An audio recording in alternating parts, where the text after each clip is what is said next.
మాటగా యోహాను సువార్త 19వ అధ్యాయం 25 నుంచి 27 వచనాల్లో గల భాగాన్ని చదువుతాం. యోహాను సువార్త. ఆయన తల్లి సహోదరియు క్లోపా భార్య అయిన మరియయు మగ్దలేనే మరియయు యేసు శిలువ యొద్ద నిలుచుండిరి. యేసు తన తల్లియు తాను ప్రేమించిన శిష్యుడును దగ్గర నిలుచుండుట చూచి, అమ్మా, ఇదిగో నీ కుమారుడని తన తల్లితో చెప్పెను. తర్వాత శిష్యుని చూచి, ఇదిగో నీ తల్లి అని చెప్పెను. ఆ గడియ నుండి ఆ శిష్యుడు ఆమెను తన ఇంట చేర్చుకునేను. ఈ వాక్య భాగంలో అసలు ఈ దినానికి ఉన్నటువంటి ప్రాధాన్యత మీకు ఎంతమందికి తెలుసో లేదో నాకు తెలియదు. ఇది గుడ్ ఫ్రైడే కాబట్టి అని అనుకోకండి. 2026 సంవత్సరాల క్రితం ఇదే రోజు, అంటే ఏప్రిల్ ఎన్నో తారీఖు, 3వ తేదీ, ఏప్రిల్ 3వ తేదీన ప్రభువారిని ఈ యొక్క సిలువ వేసినటువంటి తేదీ. అదే రోజు ఈ దినాన మనం ఇక్కడ ఉన్నాం. ఈ దినం ప్రత్యేకమైంది. ఈ ప్రత్యేకమైనటువంటి ఈ దినంలో ప్రభు నాతో ఏం మాట్లాడుతున్నాడు, మాతో కాదు, వాళ్ళ కోసమే. భలేగా చెప్పారు పాస్టర్ గారు, పాస్టర్ గారు భలేగా చెప్పారు, ఆవిడ కోసమే అనుకోకండి. నా కోసం, నేను ఎక్కడ తప్పిపోయాను, ప్రభు నాకు ఏం చెప్తున్నారు గ్రహించగలిగే స్థితిలో ఉండాలి. సమర్థించుకొని స్థితి ఉంటే మళ్ళీ వచ్చే సంవత్సరం మనకు లేకపోతే ఇదే ఎండ్. కనుక ఈ దినం మనం కుటుంబ పక్షంగా ప్రభు వారు సిలువ మీద వేలాడుతూ దున్నబడిన శరీరంతో, ముళ్ళ కిరీటంతో ఆయన ఉదయం 9 గంటల నుంచి సిలువ మీద వేలాడుతూ ఆయన అలాగా మాట్లాడుతూ ఈ యొక్క వాక్య భాగంలో తన తల్లిని చూస్తున్నారు. తన తల్లిని ప్రభువారు కుమారుడు పుట్టకముందు నుంచే సిద్ధపాటు చేశారు. గబ్రియేల్ అనే దేవదూత ఆయన దగ్గరికి వచ్చి ఏమని చెప్పింది, దయాప్రాప్తురాలా. మనం ఏమనుకుంటామంటే, అబ్బా దయాప్రాప్తురాలా అంటే మనకి కష్టం ఏంటి రాదు, అబ్బా దేవుడు మంచి వాక్యం ఇచ్చాడు అనుకుంటాం. ఈ వాక్య భాగంలో ఆ వాక్యంతో మొదలుపెట్టినటువంటి దూతగారు ఆమెతో చెప్పిన మాటకి ఆమె లోబడింది. ఆ మాట అంత సులభమేం కాదు. అప్పటికీ ఇప్పటికీ ఎప్పటికీ కూడా పరిశుద్ధాత్మ వలన నువ్వు గర్భం ధరిస్తావు. తెలియకపోతే పరిశుద్ధాత్మ అంటే ఏంటి, ఆ యొక్క పదం యొక్క అర్థం తెలియాలి కదా. మరియ గారు అటువంటి ప్రార్థన సిద్ధపాటు కలిగింది. ఇప్పటికీ కూడా ఇశ్రాయేల్ దేశంలో అనేక మంది స్త్రీలు మెస్సయ్య గురించి వెయిట్ చేస్తున్నారు, వారి గర్భంలో పుట్టాలని. వారి ధర్మశాస్త్రాన్ని ఖచ్చితంగా పాటిస్తూ యెషయా గ్రంథంలో ఉన్నటువంటి వాక్య భాగాన్ని చూస్తూ, ఇదిగో కన్యక గర్భవతి కుమారుని కనంటే ప్రభా వాళ్ళు ఏంటంటే మెస్సయ్యని వచ్చి తిరిగి రెండో రాకల్లో వస్తారనే సంగతి వాళ్ళకి ఇప్పటికీ అంగీకరించట్లేదు. ఈ మరియ దాన్ని అంగీకరించి లోబడింది. లోబడడం అంటే అర్థం ఏంటంటే మనకు అన్నీ అనుకూలంగా ఉండి, మనకన్నీ సపోర్టివ్గా ఉండి, మనం ఏం చెప్తే అదే జరిగితే అది లోబడ్డం అనుకోకండి. లోబడ్డం అంటే ఏంటంటే మీకు ఇష్టం లేకపోయినా సరే నువ్వు చెప్తే దానికి విధేయులై ఉండాలంతే. దానికి పక్కన తోకలు ఏటీ లేవు. విధేయురాలై ఉండింది. బిడ్డ పుట్టిన తర్వాత ప్రభువారిని తీసుకుని దేవాలయానికి వెళ్ళినప్పుడు ప్రవక్త చెప్తారు, సుమయోన్ గారు, నీ యొక్క హృదయంలోనికి ఖడ్గం దూసుకొని వెళ్ళిపోతుందమ్మా, మరియ ప్రతిదీ తలపోసుకుంటూ ఉంది. ఈ దినాన్న ఆ సిలువ మీద వేలాడుతూ, ఏంటి నా కొడుకు తప్పు చేశాడని అలా చేస్తారా, ఏం చేశారని ప్రజలకి, అదే మనమే అయితే ఒక పాటలాగే పాడేస్తాం. ఏమండి, ఏడుస్తుంది, అలాగ ఏడుస్తుంది. ధైర్యంతో నిలబడింది. ప్రభు తనకు ఆ ధైర్యం ఇవ్వకపోతే సొమ్మసిల్లిపోతుంది, లేకపోతే ఆ స్థితిని కూడా చూడలేకపోతుంది. ప్రభు అందుకే నన్ను ఏర్పాటు చేసుకున్నాడు. అందుకే ఆయన కృతజ్ఞత. ఆమె ప్రభువుని నా దగ్గర దేవుడు నాకు ఇచ్చినందుకు ప్రభువుకు కృతజ్ఞత. ప్రభువారు 33.5 సంవత్సరాలు ఆ తల్లి దగ్గర పెరిగినందుకు, ఆ సాకినందుకు ఆమె ఏళ్ల కృతజ్ఞత.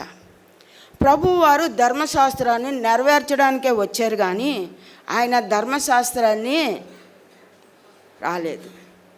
కనుక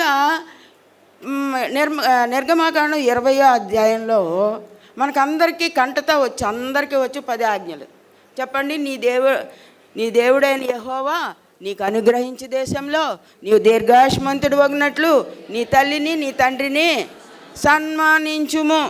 సన్మానించమంటే ఒక కుర్చీ వేసి, ఒక శాలువా కప్పి, ఒక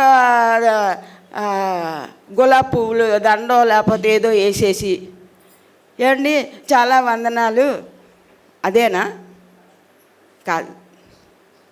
సన్మానము అంటే అర్థం ఏంటంటే, మీ దిన జీవితంలో ఎప్పుడు కూడా తల్లిని, ఇక్కడ తల్లిని అంటే తల్లిని అని రాసి ఉన్నారు, తండ్రికి అక్కర్లేదు, కాదు. ఈ యొక్క వాక్యంలో గల అర్థం ఏంటంటే, తల్లిదండ్రులు ఇద్దరూ ఒకటే. కనుక మీరు గౌరవించేటప్పుడు తల్లిని తండ్రిని సన్మానించాలి. అసలు ఈ ప్రభువారు ఎంతటి అనంతమైనటువంటి జ్ఞాని, రాబోయే విషయాలు ఆయన ఎలాగా. ఇప్పుడు అప్పటి దినాల్లో అన్నారు, అప్పుడు దినాల్లో ఏదో, ఇప్పటి దినాల్లో అందరూ మంచిగా ఉంటున్నారా అండి? యూట్యూబ్లో చూడండి, ఆడపిల్లలు సైతం ఆ అమ్మవాళ్ళు కొట్టేసేవాళ్ళు, చంపేసేవాళ్ళు. ఎంత భయంకరమైన దినాలండి. మన సంఘంలో అలాంటి వాళ్ళు లేరని నాకు ఉద్దేశం. అలాంటి వాళ్ళు ఎవరైనా ఉండేటట్లయితే, తల్లిని తండ్రిని దూషించేవాళ్ళు కానీ, తల్లిని తండ్రిని కొట్టేవాళ్ళు కానీ, తల్లిని తండ్రిని అలక్ష్యంగా చూసేవాళ్ళు కానీ ఉంటే, ఈ దినాన ప్రభు మీతో స్పష్టంగా మాట్లాడుతున్నాడు. మీ నోరు, మీ యొక్క చేతులు మీ కంట్రోల్లో ఉండాలి. నీకున్నటువంటి నిన్ను పెంచిన తల్లి నిన్ను కొట్టే అర్హత నీకు ఉంటే ఒప్పుకోలేవు కదా, నువ్వెందుకు కొడతావు? ఇదేనో మనం నేర్చుకునేటువంటి మొదటి భాగంలో తల్లిని గౌరవించడం, తండ్రిని గౌరవించడం నేర్చుకోవాలి. కోపం వస్తే ఇష్టానుసారంగా మాట్లాడడం, తూలనాడడం. పాస్టర్ గారు వెలగా చెప్పారు, అమ్మని నాన్నని కాబట్టి అందరూ గౌరవిస్తారు. అత్తగారిని మామగారిని వాళ్ళేమీ మీకు తల్లి తండ్రి కాదనుకుంటున్నారా? అబ్బాయి ఒక ఇంటికి వెళ్ళేటప్పుడు వాళ్ళ తల్లిదండ్రులే నీ తల్లిదండ్రులు, అమ్మాయి అత్తగారింటికి వెళ్ళినప్పుడు వాళ్ళ తల్లిదండ్రులే మీ తల్లిదండ్రులు. ఆ విధంగా మీరు ఉంటేనే,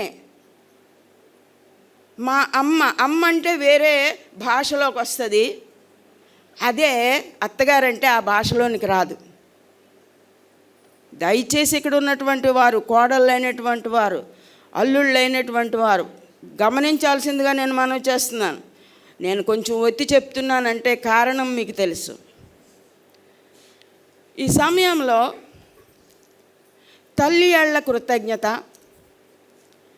అంతేకాకుండా కుమారుడిగా తన బాధ్యతను నిర్వహిస్తున్నారు.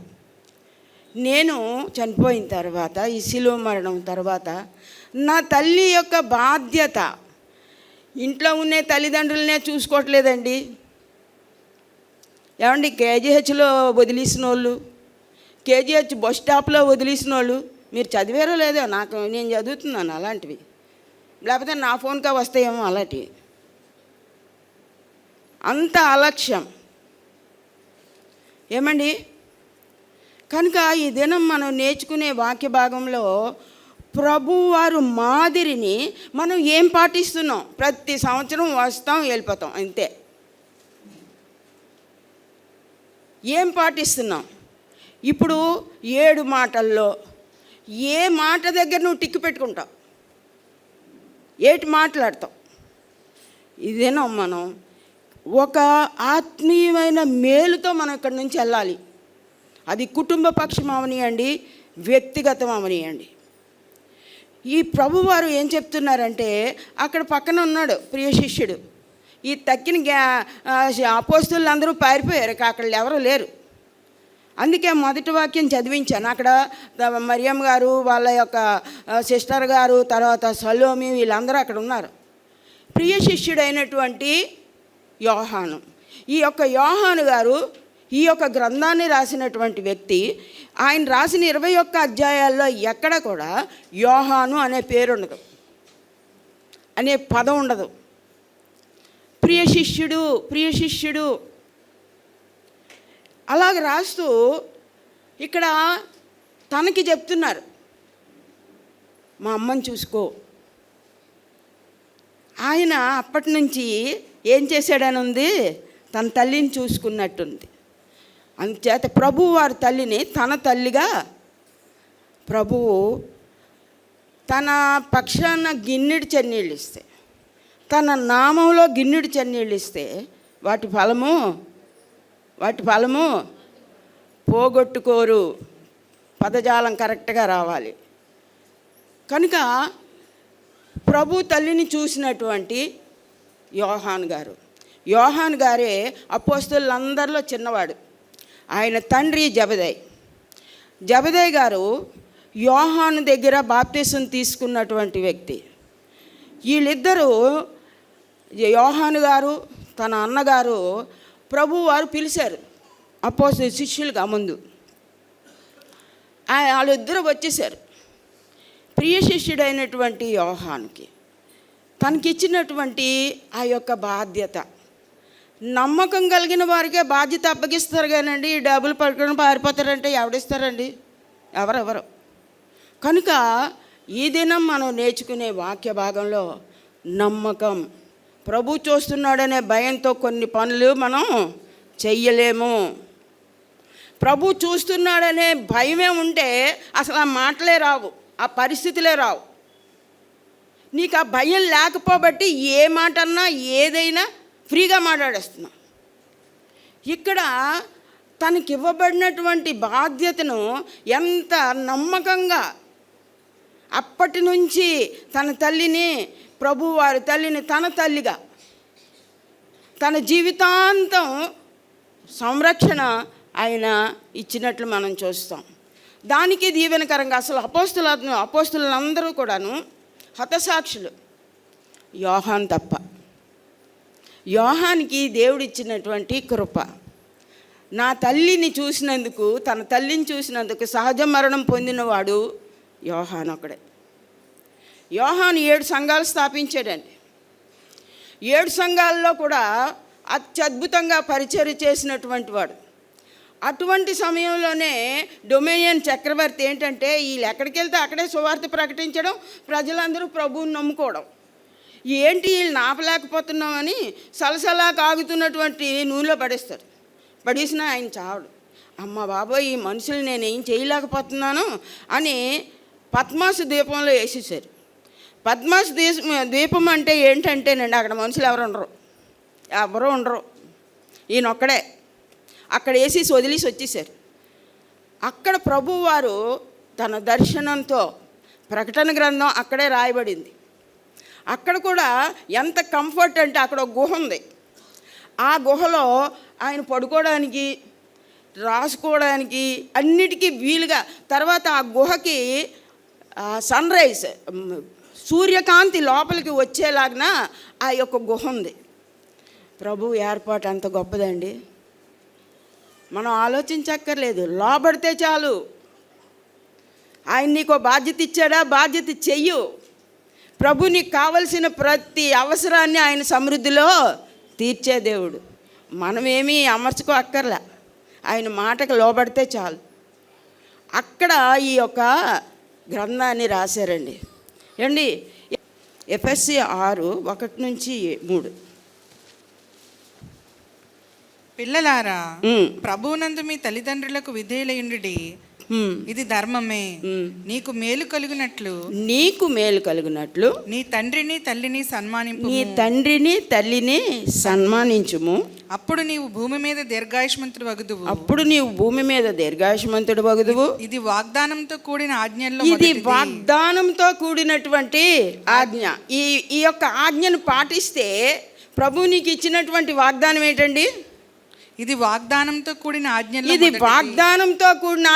ఈ యొక్క ఆజ్ఞను నువ్వు పాటిస్తే దేవుడు నీకు ఏమిస్తానంటున్నారు? దీర్ఘాయుషు.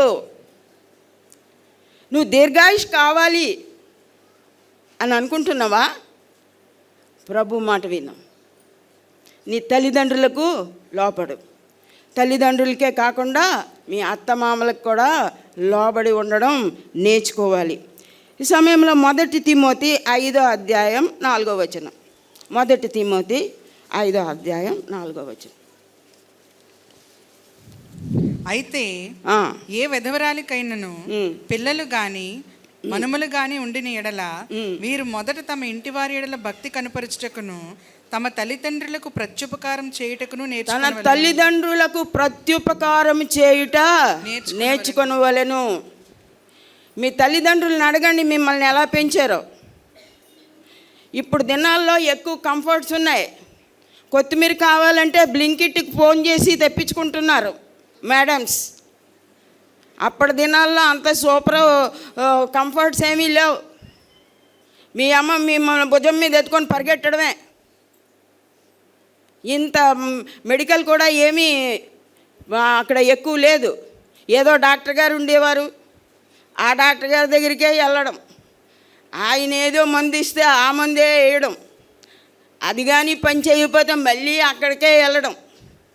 జ్ఞాపకం చేసుకోండి. ఇక్కడ ముసలోళ్ళైనా పెద్దోళ్ళైనా చిన్నోళ్ళైనా మీ అమ్మల్ని అడగండి నిన్ను ఎలా పెంచిందో. తిండి తినక పెంచిన తల్లులు ఉన్నారండి, నాకు తెలుసు. గెంజి పోసి పెంచిన తల్లులు ఉన్నారు, నాకు తెలుసు. వాళ్ళు ఈ దినాల్లో మాటలు వింటుంటే చాలా కోపం వస్తుంది. అబ్బా, దేవుడు అంతగా దీవించినందుకు దేవునికి వందనాలు. ఆ కృతజ్ఞత లేకపోవడం అనేది చూస్తే మాత్రం చాలా బాధాకరం.